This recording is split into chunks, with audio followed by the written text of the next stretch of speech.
Hi everyone, I'm Matt, CEO and co-founder of Sidekick, and this is the third video in a series that we've been running, really lifting the lid on what we're building at Sidekick.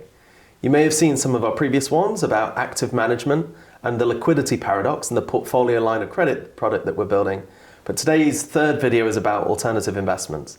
And I've got with me Kelly, our lead product designer, and we're going to open the box. We're going to kind of talk through the different components of what alternatives are, why we're looking at incorporating them into the platform, and how people should think about them in an investment portfolio.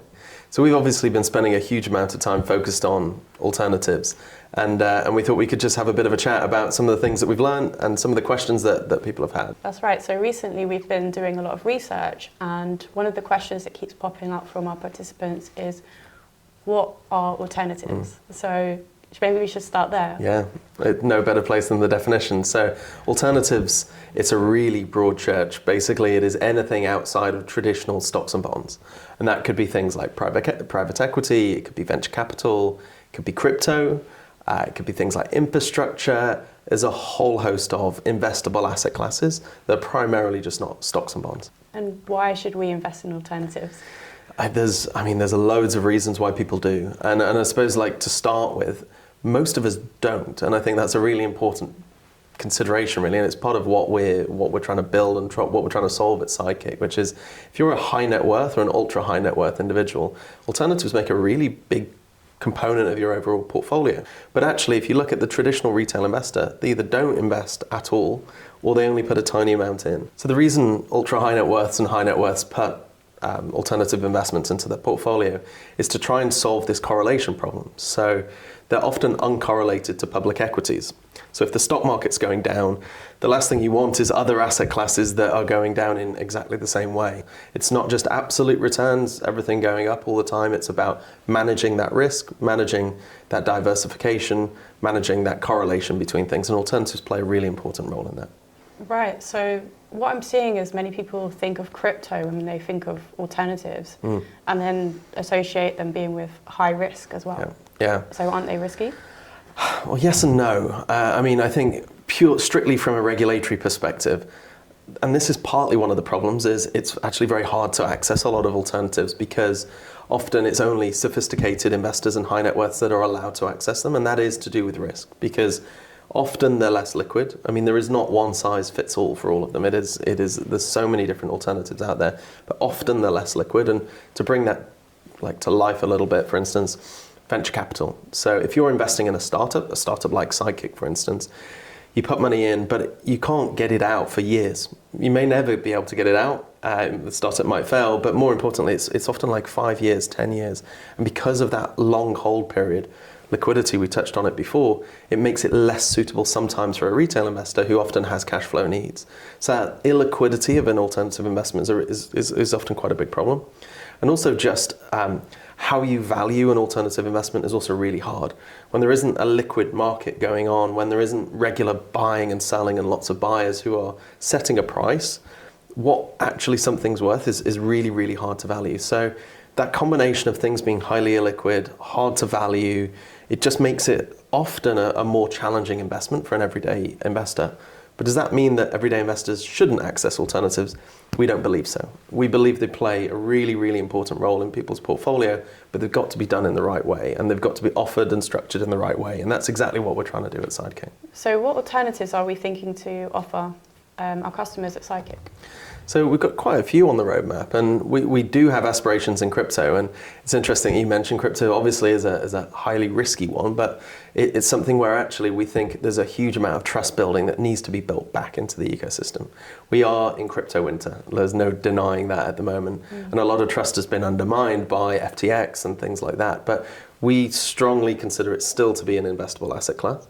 And we want to safely bring that and allow people to get exposure to that without a lot of the risk that comes with dealing on exchanges which are often kind of unregulated or don't have the right oversight. So crypto is on our roadmap, but it's not the primary thing. It's one of many different alternative asset classes that we're going to offer.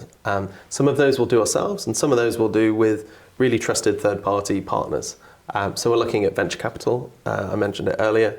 We think that these are asset classes that are really interesting. You know, they are startups, they are stories, they are companies that people want to often get exposure to and be invested into.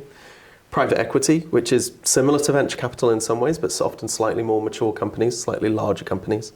Private credit is something that we're looking at, and this is an asset class a lot of people are less familiar with, but this is about loans to other companies.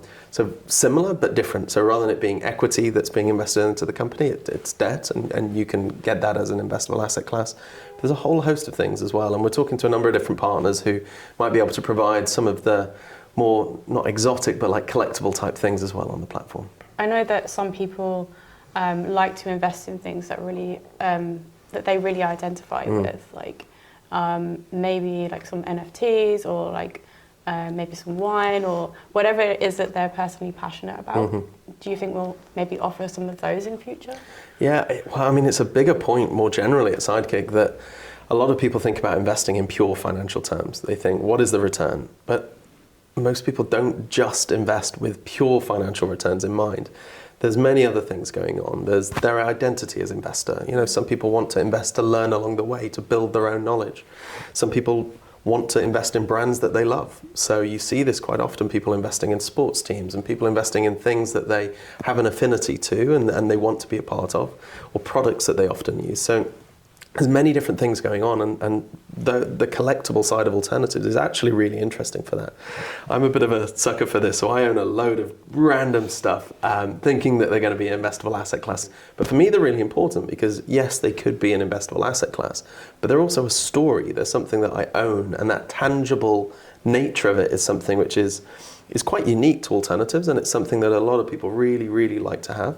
But it's also something that we should think about in the public markets as well, because companies aren't abstract things. Companies are real things. They employ real people and they sell real products. So, how we can get people feeling like they own something more than just an abstract financial product is part of how we're thinking. And, you're helping design all of this. It's how we're thinking about the whole platform.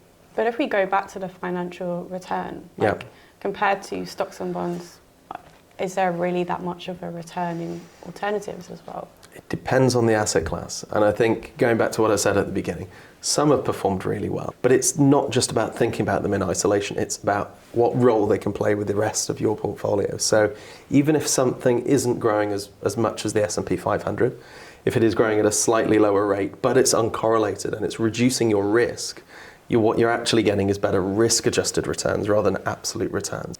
Great. So alternatives can be a great way to add diversification to a portfolio, but also to add a bit of a personal touch to your portfolio as well. Hopefully this was helpful once again to just kind of shed the light a little bit more on what we're building. We're going to have lots more of these, so stay tuned and look forward to sharing more about Sidekick.